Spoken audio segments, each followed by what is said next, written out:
My teachers were gentle. My classmates were as friendly and cruel as our classmates everywhere. I was treated with special care, for I was the son of Ariel Lev, one of Reb's emissaries, who was often not home and whose absence had to be counteracted by teachers.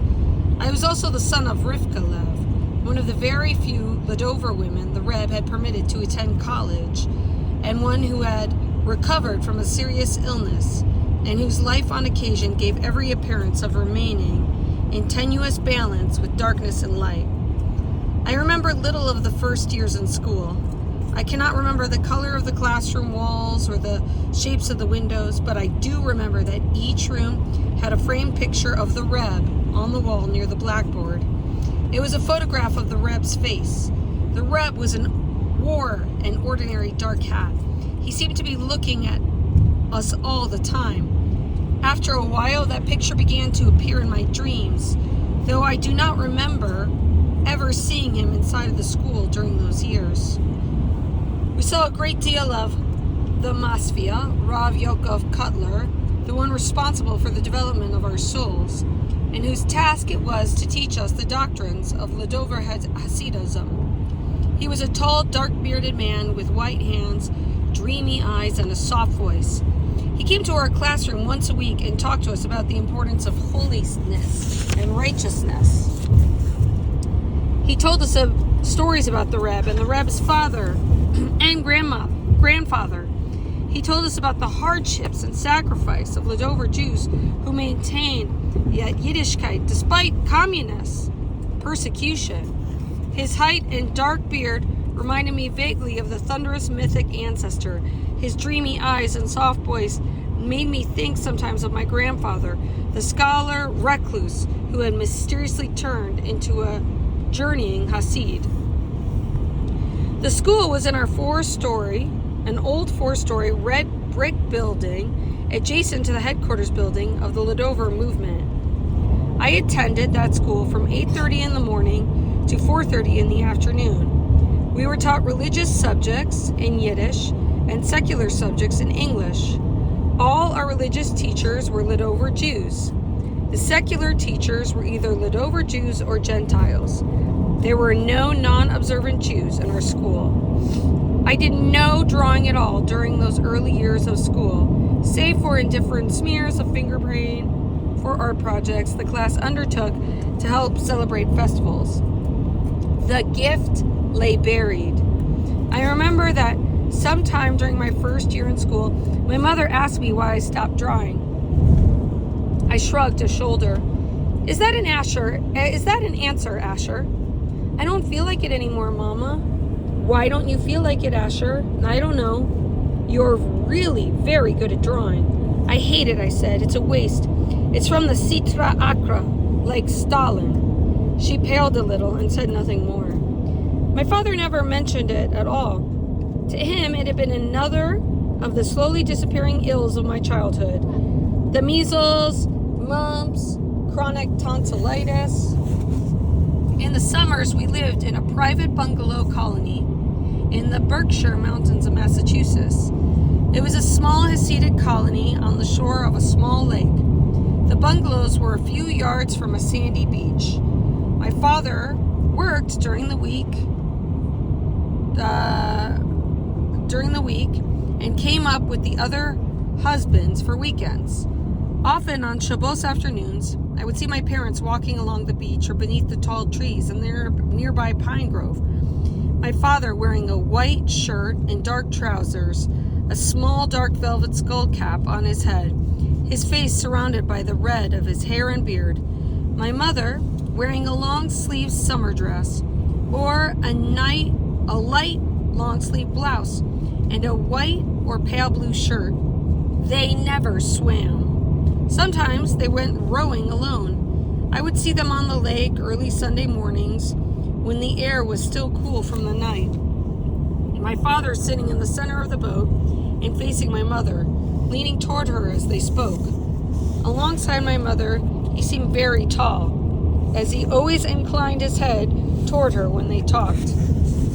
I played with a few of the Hasidic boys who were my age.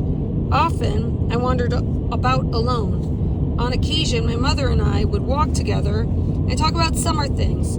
The sun, the lake, the way grass grew, the insects at night, the heat of the day, the mountain cold of the night. She asked me often why I had stopped drawing. I gave her a shrug of the shoulder answers. She seemed happy during those summers, and I was glad to be near her. But there were odd moments when the dead look returned to her eyes. In the middle of a conversation about butterflies, during a walk beneath the tall pine trees, crossing a graveled country road, watching a bird in flight, and I would want to be far from her then. We would return to the city at the end of August, and it would be September. I would go to my yeshiva, and my mother would resume college. She was no longer a light-hearted elder sister. She had become instead an efficient organizer of the temporal traffic that governed our lives. I was never permitted to stay from the time spectrum laid out for me. Rise at a certain time, leave for school at a certain time, return at a certain time. My father's travel schedules were carefully worked out. His trips during those years were brief local journeys. He went no farther than Boston or Washington. If a change in schedule occurred while he was traveling, he telephoned my mother the very first chance he had. We needed to make maximum use of our time, my mother kept saying. We could each of us accomplish a great deal if we arranged our schedules carefully and made maximum use of our time. But on occasion, I had the feeling there was more to it than that. Once I returned late from school after wandering a detour along Kingston Avenue, my mother met me at the door to our apartment and screamed at me. I did not recognize her then. Her small body trembled with rage. It seemed to me that my minor detour had upset nothing, especially as I had no homework that day. But I did not detour again for a long time. After supper, she would help Mrs. Workover do the dishes. Then she would wash the top of the kitchen table. Afterward, she would bring in her textbooks and notebooks and arrange them neatly in front of her on the table. Often, she hummed a Yiddish tune. She sat down at the table and went to work. She would sit at the table for hours. It seemed to me often then,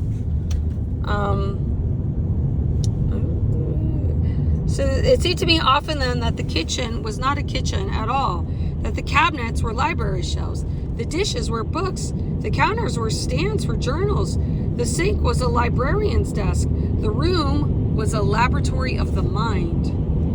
I could not disturb her while she studied. I did not own my school. I did my own schoolwork in my room. When I was done, I would move very quietly about the apartment. The silence of the libraries and the archives filled the rooms. She would come to hear my Kriya Shema.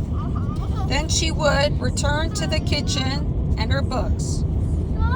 There was no more walking in autumn winds. There was no more running through snowdrifts. There was no more rowing in Prospect Park. And there was no more drawing. The gift seemed dead. My father had resumed his journey for the Reb the same month that my mother had entered college. He retained his office, but his main task now lay out with telephones, but with travel. He seemed a different person. He glowed with new life. His first trip was to a small Ladover community near Toms River in New Jersey. He brought them supplies for the high holidays and the Reb's blessing. His next trip was to the Baltimore, where he participated as the Reb's personal representative in the cornerstone ceremony for a new Ladover synagogue and community center. He then traveled to Philadelphia, Newark, Providence, Boston, and Washington. I lost interest in his journeys. Each journey became for me another day when he was gone from the apartment. When did not travel. He worked in his office. At night, he often sat in the living room reading Time, Newsweek, the New York Times, Yiddish journals, and newspapers. He would sit slouched on the sofa, the magazines and newspapers scattered around him, his slippered feet on the coffee table, a small dark skull cap on his head, his fingers slowly climbing his long red beard.